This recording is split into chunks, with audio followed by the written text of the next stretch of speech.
Matagumpay ang naging pagsagip sa dalawang menor de edad na biktima ng pang-aabuso sa isinagawang entrapment and rescue operation ng mga tauhan ng Women and Children Protection Center o WCPC noong Martes, July 15, 2025 sa Barangay Bantayan sa bayan ng Sindangan, Zamboanga del Norte. Sa bisa ng warrant to search, seize and examine computer data o WSSECD ay nahuli ang suspect na ina mismo ng dalawang nasabing biktima.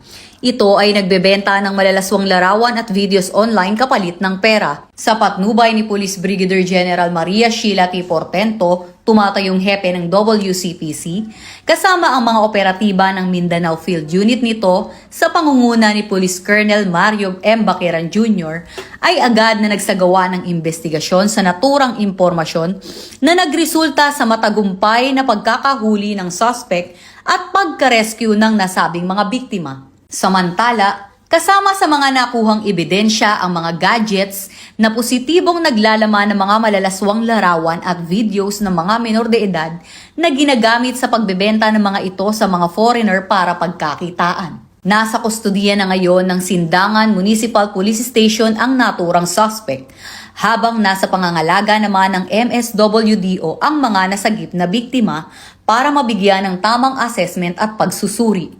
Huwag mag-atubiling magsumbong sa tanggapan ng WCPC kaugnay ng ganitong aktibidad gaya ng online sexual abuse and exploitation of children na may kaparusahang habang buhay na pagkakabilanggo. At kung may nais kayong isumbong kay Aling Pulis, maaari kayong tumawag o mag-chat sa aming WCPC helpline. Mula sa PNP Women and Children Protection Center, ako ang inyong PNN Correspondent Patrolwoman Sana Rose Luna, alagad ng batas, tagataguyod ng Balitang Pulis.